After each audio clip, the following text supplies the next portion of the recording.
shall feel the wrath of Hulkamania. Welcome to the BJ Show. Let's rock and roll. Rock and roll. Come on, everybody.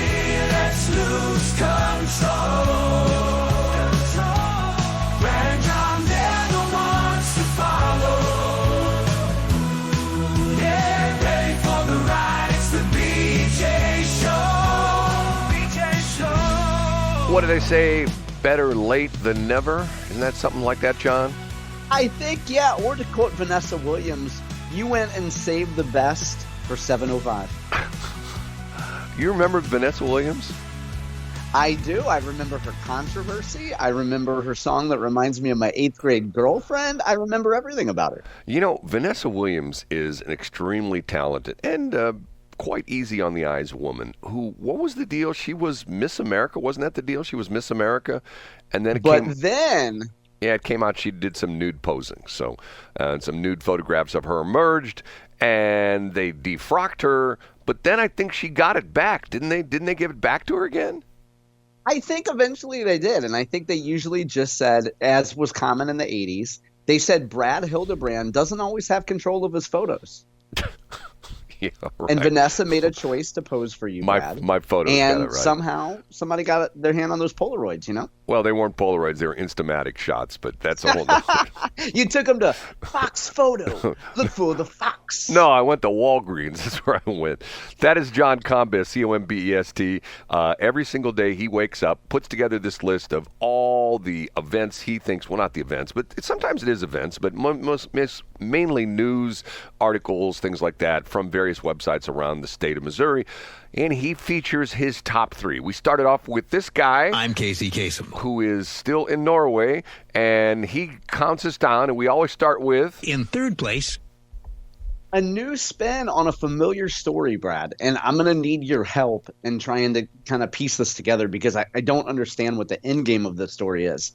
The headline from the Post-Dispatch, a piece by Blythe Bernard, reads, NAACP claims St. Louis schools violate black student civil rights with low reading scores.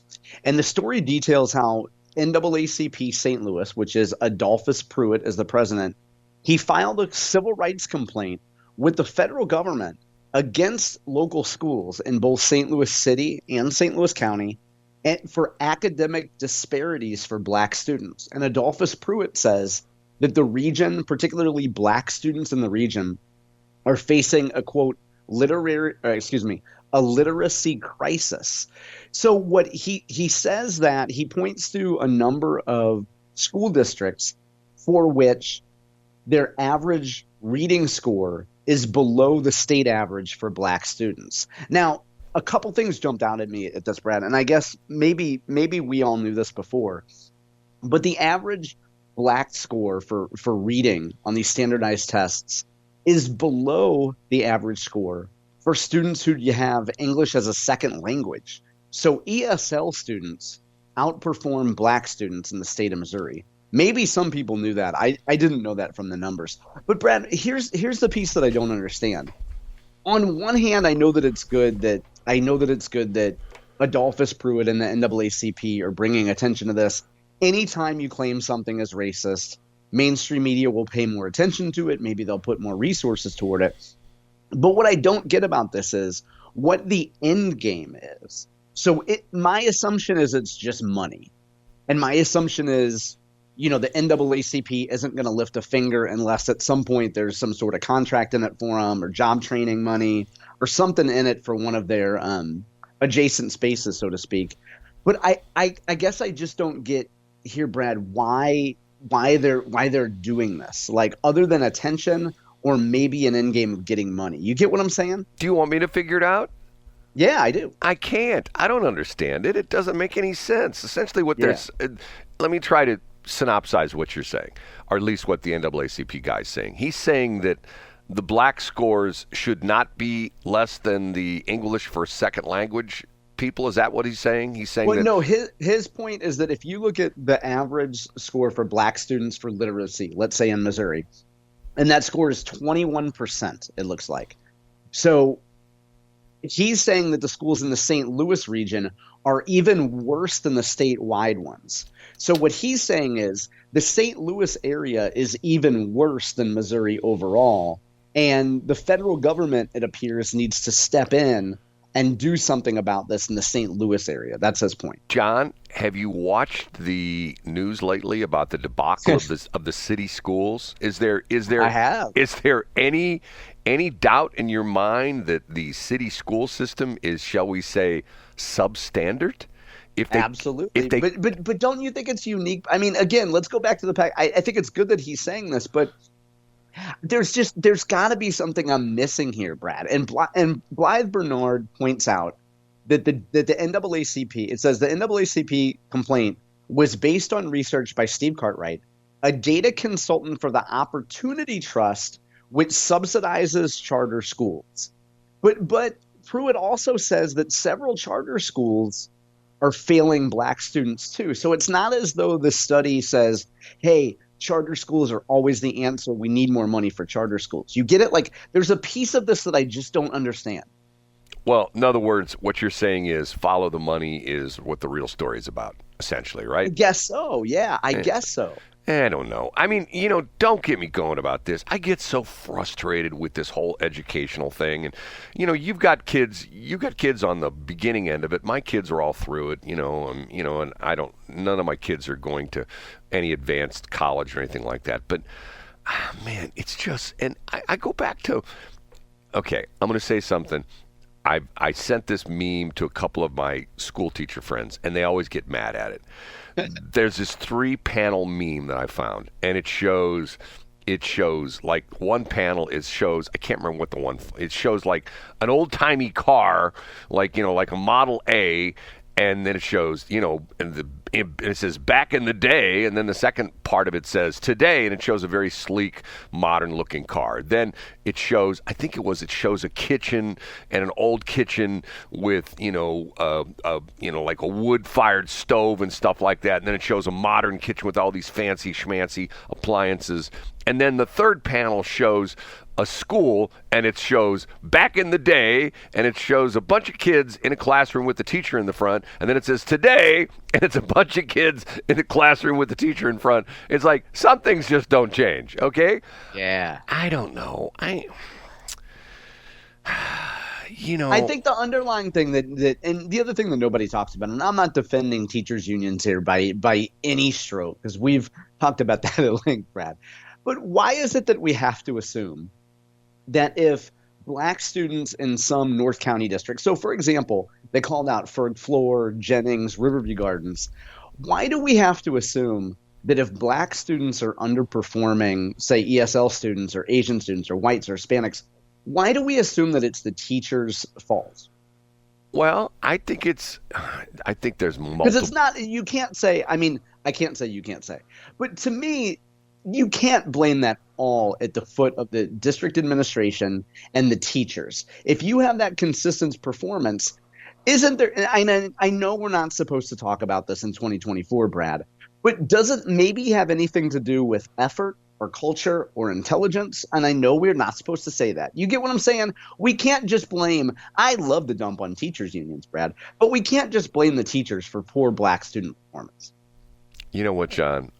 I have many thoughts about this, but if I say them, someone would get a hold of, not necessarily listening live, but someone would get a hold of the YouTube video that we're going to put up and the podcast, and they're going to be branded as a racist. You are. Because of the fact that it's just so frustrating to me. And, you know what? Time for number 2. Up a notch to number 2.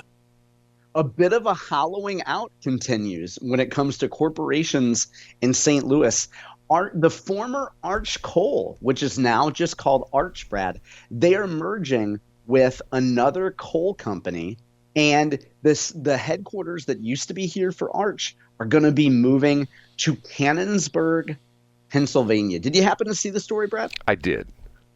Yeah. And so we still have, and this piece, by the way, is brought to us by Bryce Gray from the Post-Dispatch, and Bryce points out that we still have Peabody here, headquartered in St. Louis, still the 800-pound gorilla in the coal industry, but that Arch is going to be packing up, and Arch said that they're going to maintain a presence, they say, in St. Louis, But clearly, I think we can read into that, they'll probably have either an office or a P.O. box, maybe at your favorite Clayton post office, Brad, and move the rest of the operations, it appears, to Pennsylvania. John, it's funny. I was in Clayton just the other day, and there's one of the new fancy schmancy office buildings that's been completed within about the last year. And on the side of it, it says Emerson Electric. Now, have you ever been to the campus of Emerson Electric up in North County? No, but I've driven past it, and I hear that after Ferguson, they have a really good fence. A beautiful campus, which is sort of like a college kind of campus. Why would you leave that and move to congested downtown Clayton? Can you explain that to me, John? Does that make? I have no idea. Does that make any sense to you? I mean, why would you leave a park-like setting? And if you've ever been to the Emerson campus up there on the corner of West Florissant, what is that? West Florissant and Lucas and Hunt, I believe. Yeah, I think it's there. Yep. It's down the street a little bit. But back in the day, can I tell you a crazy, weird story? Please do. Back in the day, Emerson Electric was making some kind of equipment for the Army tanks. Okay, true story, and I'm not kidding about this. This is when I was flying helicopters, and Alan Barklage told me one day, hey, he says, if you can get a clearance from the air traffic controller, fly over Emerson and take a look at them testing the tanks. And I thought to myself, what the hell is he talking about? So one day, we were out there, and we got a clearance to go over Emerson because that's right along the approach. Depending upon which runway they're using, it's right along the approach to the Lambert out there. If they're using like 30 left and right, it's right along the approach.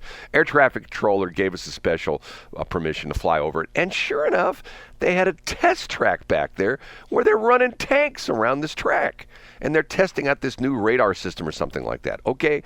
Needless to say, they got lots of real estate there. Okay, why would you move those really nice office buildings in that park-like setting into downtown Clayton? Explain that, John. Well, first of all, if you've been on Lucas and Hunt lately, you see that they don't have the type of bike lanes that Clayton has. And we know, according to the American Association of Pedophiles, which, by the way, is not pedophiles, Brad, pedal, P-E-D-A-L. Pedophiliacs say that you need to have bike lanes, Brad, if you're going to attract employment. Can I touch real quick on the second part of that corporate hollowing out story? Yes. So Bayer announced yesterday that they are selling the rest of their Creve Coeur campus, Brad. We talked before about how essentially half of Bayer's campus was on the west side of Lindbergh Boulevard. Right. And the company says they're selling 90 acres of it, the rest of its Creve Coeur campus. The company will lease a few buildings back.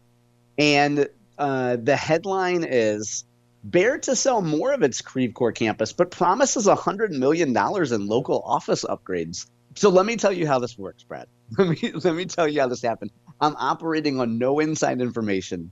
And a couple of my favorite people on earth are still at Bayer, which for first-time listeners, I used to work at the company for 12 and a half years. And the company, I'm sure, I used to work in R&D, Brad. I used to do communications for the part of the business that's out in Chesterfield. I bet you that the company had been planning for a long time, let's just say, of doing Chesterfield upgrades and could have announced at any time in the last few years and said, we're slashing jobs, we're fleeing Creve Coeur. Let's announce our Chesterfield. Let's just hold off on the Chesterfield announcements until we're announcing bad news and we need to soften it a little bit. So you get the news of Bayer selling the Creve Coeur campus, and the words used here in the Post-Dispatch story are, the strategy will help the company make better use of its real estate while also reducing its debt and addressing its rising cost of litigation. So if you go to my website today, Brad, you'll see I did, as I do every quarter approximately, I pulled up the quote from Bayer executive, the unfortunately named Liam Condon, when he said, Bayer will never InBev St. Louis. Bayer will continue to expand jobs in St. Louis. So it's just a nice look back at the old Wayback Machine, Brad. Okay, last but not least. The number one. Fantastic news for Missourians who were looking to throw away their votes in November. Both the Green Party and RFK Jr. will appear on the Missouri ballot, Brad. Isn't that great news for people who want their vote to not count? Well, then tomorrow, now hold on a minute. Tomorrow, there's supposed to be this big announcement from RFK. So we'll have to see. That's why we put it number one, Brad. I figured you might have a little conversation in maybe B block or C block. I figured you would have some thoughts on the old RFK thing. Yeah, you know what? I tell you what, I screwed up. I'm having some technical problems, not on this station. Amazingly enough, on the other station on Westplex, and that's why we got on a little bit late. Let's go ahead and break now. I have to go see if I can still fix something in the other studio. All right. And we'll be right back, and we'll pick up on the RFK thing, which I think is sort of interesting because there's all sorts of crazy news about that. Have you ever seen his vice president candidate, the lady who's his vice president? No, but I heard has been a little loose-lipped. I heard she's been a bit of a chatty Cathy about stuff. She is easy on the eyes as well, too. You've never seen her before? Okay, I'm Googling over break. You've never seen her before then? No, I haven't. She's very easy on the eyes, and she could be my vice president. That's all I can say. Okay. If that does make any sense. Probably not. Okay, let's take a break. I have to cue this up right here. I have to hit this. I have to do this, I have to hit this, and then I'll hit this button, and we'll be into a break. Thanks for checking out the Brad and John Show podcast. This segment of the show is brought to you by John Combest's book, Stalking, Harassment, Internet Trolling, A Guide to Recovering and Rebuilding After Online Attacks. It's a great reference if you've ever been the unfortunate target of a social media attack. It's available on Amazon. Just search John Combest. That's Combest, John Combest, and the book will show up in your search results. Now it's time for another segment of the Brad and John Show. Can you handle it?